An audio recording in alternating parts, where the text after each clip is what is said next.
Sa pagdinig po kanina, itong si Attorney Lorna Kapunan, may nagtanong po sa kanya dahil po sa salitang scam.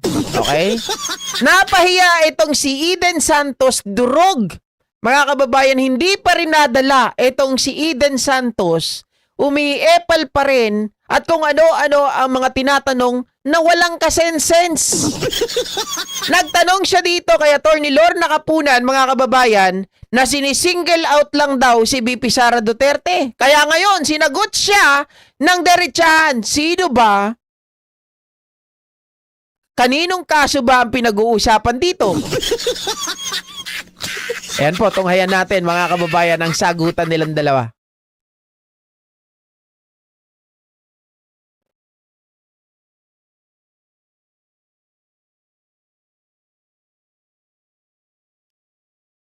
Na scam ng prosekusyon ang paggastos ni VP Sara Duterte sa kanyang confidential funds noong 2022 hanggang 2023. Agad naman niyang pinalaga ng defense team. Live mula sa Senado, nangungun sa balita si News 5 Senate Correspondent Mayan Los Baños. Mayan, ano ang tinalakay sa paglilitis ngayong araw at bakit sinabi yan ng prosekusyon? Jiggy, sinabi nga ni Private Prosecutor Attorney Lorna Kapunan yung mga katagang scam doon sa pagpapatuloy ng impeachment trial ni VP Sara Duterte ngayong araw na ito. Tingin kasi ng prosekusyon, base doon sa testimonya ni COA Auditor Roderick Wamil, mukhang hindi raw naipaliwanag ng maayos ng Office of the Vice President, gayon din ng DepEd, kung paano nila ginamit yung kanilang confidential funds sa ilalim ng pamuno ni VP Sara Duterte. Pero yung sinabi ni Attorney Kapunan kaugnay sa pagiging scam, agad pina-strike off the record ng defense panel, bagay na inayunan ng presiding officer ng impeachment court. Balikan natin yung bahaging yan ng impeachment trial kanina. Panoorin natin to, Jiggy.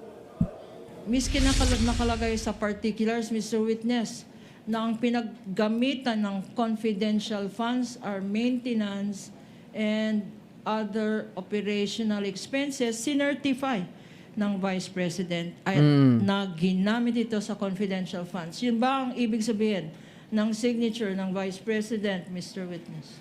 Based on these documents po, yun po yung sinertify ni Vice President. Ang tawag ko lang doon, hindi prima facie evidence. Kung akong tatanungin, scam ito. Move to strike, No Your further Honor. Move to questions. strike. That is out of order, Your Honor. No further questions, Your Honor. So stricken, Move to strike. So stricken from the record. No. Hindi, may point. Ako sa totoo lang, may point naman doon, mga kababayan. Kaya lang, syempre, bilang mga abogado, maari kasi ano yun tawag dito sa trial, maari itong magbigay ng ibang, kumbaga, mga kababayan, mag-instill sa mind ng mga tao. Hindi na natin gagamitin yung install, Actually, mga kababayan, si Mamine, lagi ko talaga nakakaano to. Kaya ko ginamit yung install, mga kababayan. Ito, nung nakaraan, ginamit ko yung install instead of instill. Kasi sabi nila, di ba tayo, mga kababayan, do you agree na ang mga DDS po ay parang mga robot? Di ba? Do you agree na mga DDS mga robot? Di ba? So ngayon, kung kayo ay agree, mga kababayan, teka lang. Sige. Sino ang agree dito na mga DDS ay parang mga robot? Oo.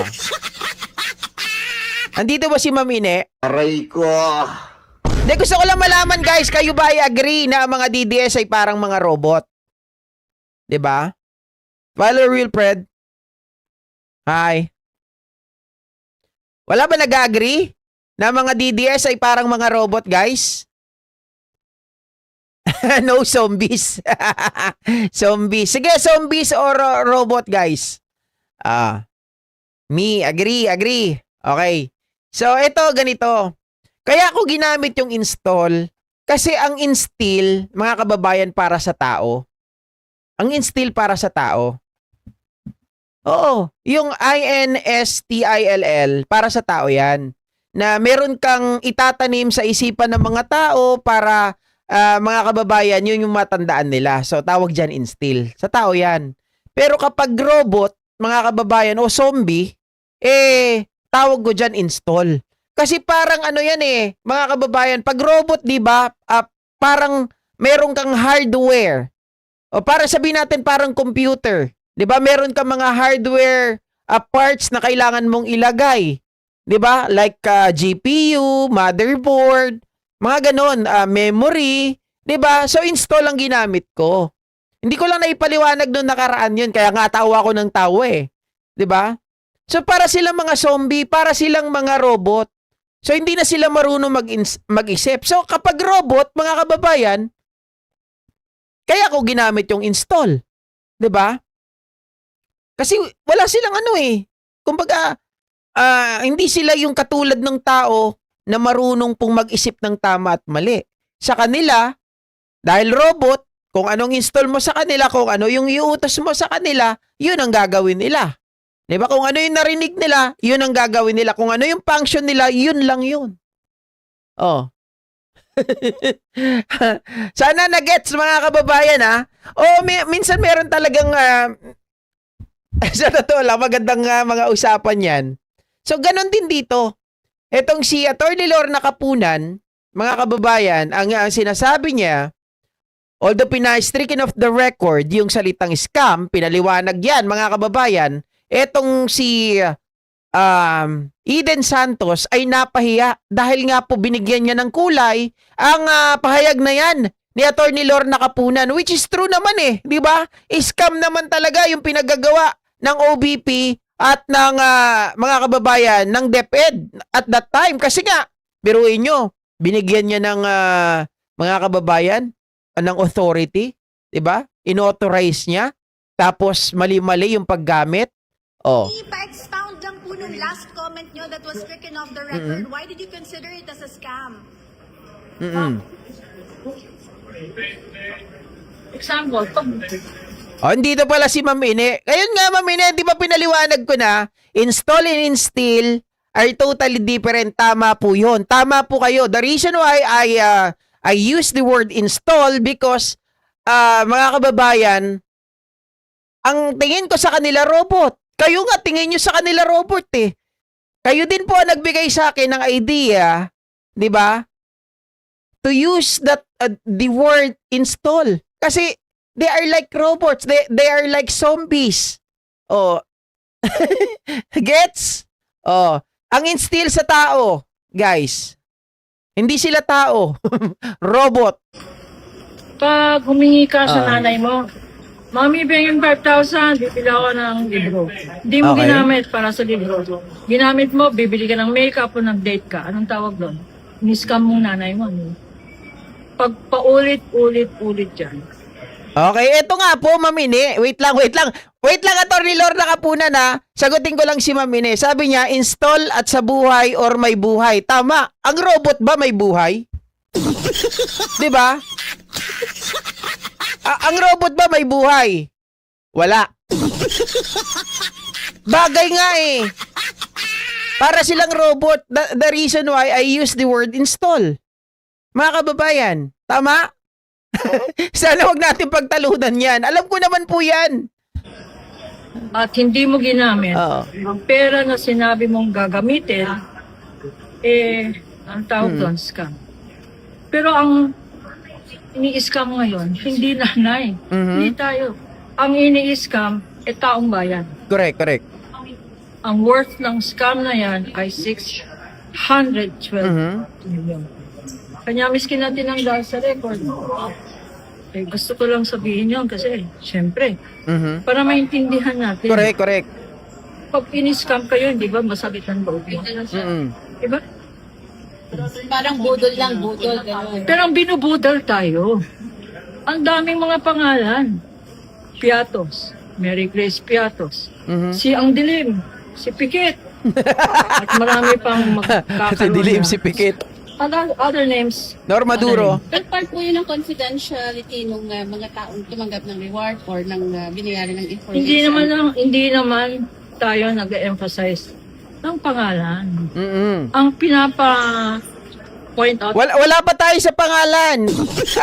Set aside mo muna si Andilim, si Alejandro Pikit. Mamaya saka na 'yon, Eden. Ang minaano dito on how to use the confidential funds. Doon pa lang tayo. Nagpaalam ka na, dito mo gagamitin. Ito yung kautusan. Ito yung circular. 'Di ba? Pero sa iba mo ginamit, nanghingi ka ng ganitong pera sa iba mo ginamit, ang tawag doon, 'di ba, scam, budol? Natin yung amount Oo. saan ginamit. Walang resibo. Maski na lagay mo pangalan dyan. Correct. Lahat po ba ng government agencies na merong confidential funds? Eto na, si Eden. Ay, hindi natin alam kasi ang pinag-uusapan lang yung confidential funds ng Vice President at ng DEP. Attorney, is there a legal basis for the use of aliases in confidential funds and intelligence funds? There is no basis to use it or no basis not to use it.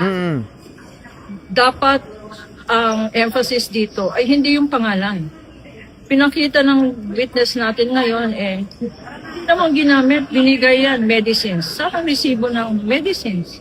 Diba? Iski kaninong pangalan yan, saan ginamit? Ano ang ebidensya na ginamit sa medicines? Ano ang ebidensya na ginamit sa supplies? Ano ang ebidensya na ginamit sa safe house? Regardless of kung ano yung pangalan ko. Sinisingle out lang daw po si VP when it comes to CF. Marami rin naman pong agencies ang merong confidential funds. Especially ang Office of the President na napakalaki. Aray ko! I-file nyo ng kaso. Ang kaso ngayon ay tungkol sa Vice President at sa DepEd Secretary at tungkol sa confidential funds na. Sinabi naman ng witness, sino ang Vice President na may confidential funds? Siya lang. Sino ang secretary ng DepEd na may confidential funds? Siya lang. Diba? So, kung meron man kayong gustong public official na investigate ang confidential funds, file nyo ng kaso. Kain lang. Eden, baka gusto mo ikaw na lang mag-file ng kaso kaya Pangulong Bongbong Marcos. But then again, mga kababayan, alam naman natin hindi nyo makakasuhan si Pangulong Bongbong Marcos dahil unang-una, mga kababayan, 'di ba? Si Pangulong Bongbong Marcos may immunity. GP, di ba pwede rin impeachable official din ba siya? Yes, impeachable official din si Pangulong Bongbong Marcos. Kaya lang, mga kababayan, ito ang tricky, 'di ba? Si Pangulong Bongbong Marcos kinasuhan ng 'di ba? Ng impeachment din. Nag-file sila. Kaya lang hindi po nakalusot. Dito po, mga kababayan, sa House of Representatives. So therefore, merong 1-year bar rule. Itong si Pangulong Bongbong Marcos. Again, Eden Santos, barado ka dito. Bakit mo itatabi o bakit mo, mga kababayan, isasali ang usapan dito na ang Pangulo ay meron din namang confidential funds, mga kababayan? Ang tanong kasi dito, ang Pangulo ba? Ang Pangulo ba ay meron bang katibayan? Meron bang sabihin natin irregularities? Mga kababayan, meron bang sinasabi ang COA sa kanya na oy, irregular? Oy, meron kaming hinahanap, hindi namin makita. Nasaan na yung expenditure mo dito? 'Di ba? Lahat nasa ayos. 'Di ba lahat, mga kababayan, itemized? Lahat po ng tawag dito ng pinagkagastosan ng Pangulo. Oo, sabihin natin malaki ang confidential funds ng Pangulo. Pero lahat yun, mga kababayan, ay naka-breakdown ang lahat. Hindi kagaya ng dito kay VP Sara Duterte, hindi natin alam kung saan talaga ginastos kasi walang resibo. Di ba walang attachment? Ang tanong, ulitin ko, Eden, bakit walang nagpa-file ng case kay Pangulong Bongbong Marcos hinggil sa confidential funds? May issue ba si Pangulong Bongbong Marcos sa confidential funds? Wala. Tapos sasabihin mo, sinisingle out lang daw po si VP Sara Duterte. Bakit hindi daw po tingnan ang confidential funds ng Pangulo? Talagang marites ang drama ni Eden Santos, no? Halatado, mga kababayan, eh. Irrelevant yung question, eh. Tama yung sabi ni Atty. Lorna Kapunan. Teka, sino ba pinag-uusapan natin dito? Kay VP Sara Duterte? Bakit, mga kababayan, ito yung tipong tao na ang hilig mandamay. Di ba? Parang ano yan, sa school namin dati, nung high school, nag-aaral, o kaya ng college o kaya nung elementary, parang may nag-cutting na kaklase mo. Nahuli yung kaklase mo. Mga kababayan, biglang, bakit nyo kami iga-guidance? Nahuli nyo kami. Ga-guidance nyo na kaagad kami. Bakit etong si GP? Ano rin naman yan nagkakating din yan. Teka lang. Mga kababayan, ito si Lorna Kapunan, nagkakating din yan. Aka na lang, ikaw yung nahuli, mandadamay ka? Diba? Ano yan? Mga ka-GP Natics, turo-turo? Hindi nga nahuli yun kasi tuturo mo. Hindi ko sinabing tama ang pagkakating glass. Ang ibig kong sabihin, mga kababayan, yung ugali ni Eden, na ang pinag-uusapan, ang subject matter, mga kababayan, ay si VP Sara Duterte. Yung paggamit nila, misuse ng confidential funds, wala pang mga resibo. Bakit kailangan mong tumalon sa isang tao na wala ka naman nakikita na irregularity? Na sumusunod naman doon sa joint circular. 'Di ba? Na sumusunod doon sa parameters. Bakit mo idadamay 'yon? Itanong mo 'yan kung may nakikita ka na irregularity, kung ang COA ay naglabas po, mga kababayan, ng kanilang report na nagsasabi si Pangulong Bongbong Marcos ay may mga, 'di ba? Merong mga bagay na hindi nasunod doon sa joint circular. Natatawa ako dito sa mga DDS na to Naturingan na broadcaster ka, dapat, mga kababayan, impartial ka. Kitang-kita sa pagtatanong mo, napaka-unprofessional. Diba? Sobra. Ay, grabe. Halatang anti-admin. Mga kababayan, taga Net25 Diba?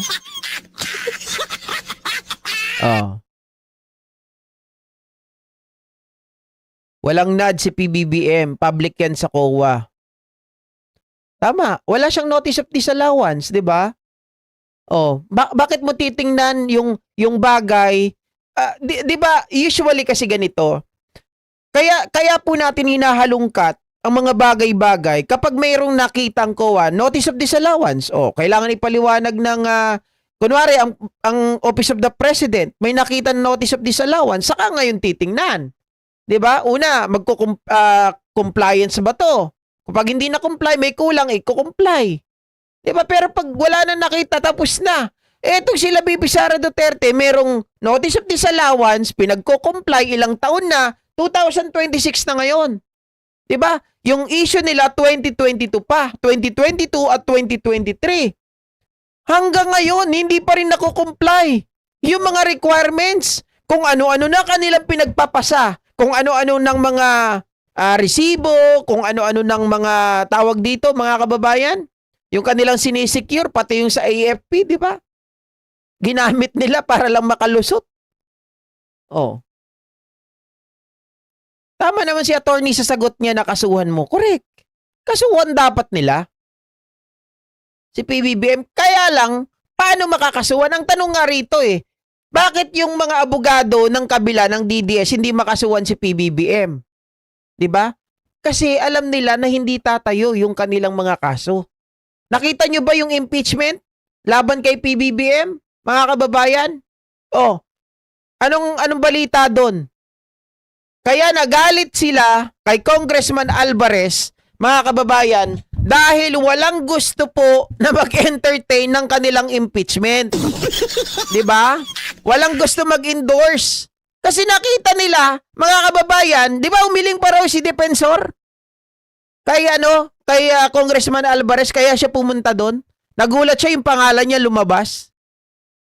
Kasi kaya ayaw niya mag-endorse, mga kababayan, wala naman siya nakikita Meron bang notice of disallowance? May problema ka ba kay PBBM? Wala. GP, totoo ba na nahuli na si Bato? Hindi po. Fake news po yan. Fake news po yan. Kung si Sandro Marcos ang natanong ni Eden, baka sabihin niya si Sandro na haka-haka lang kailangan mag-imbestiga at marites na DDS si Eden. Kaya nga inalis yan sa mga kababayan, sa tawag dito sa Palace ata. Basta doon sa ni Claire Castro dati, nilipat siya doon sa Senado. Walang hiya. Ay, hindi pala siya Senado nilipat. Nagpalit sila ni Red. Si Red yung mataba, DDS din yun, guys. Yung kasama din yun sa mga tawag dito. Doon sa mga guest ni VP Sara Duterte nung siya ay nagwala. No? Pero si Red nilipat sa Senado, tapos si Eden nandoon sa Congress. Pero bakit nandito ngayon si Eden? Kasi yung mga press ng Congress nandito din sa Senado. Oh. Di nga umubra yung impeachment laban kay Apo BBM, walang mga matibay na ebidensya. Correct. Kaya nga mga kababayan, irrelevant na yung question nitong si Eden. Di ba? Kaya nga ginamit niya na lang yung salitang daw eh. Kasi kung si Claire Castro yun sino yung daw? Gagano na naman Oh. Kasi if ever in-endorse ang impeachment complaint, ay ididepend ng congressman yung art of impeachment sa tama po. Kaya lang mga kababayan, kahiya-hiya na i-endorse mo yun. Tapos wala ka naman nakitang, di ba? Pag didepensahan mo yun wala ka nga nakitang ebidensya. Wala ka nakitang, kumbaga, kahit sabihin na lang natin na, wag nang reasonable certainty of conviction. Sabihin na lang natin na probable cause, wala kang nakikita, tapos ididepensahan mo. Di ba? Dinagmukha kang tanga nun.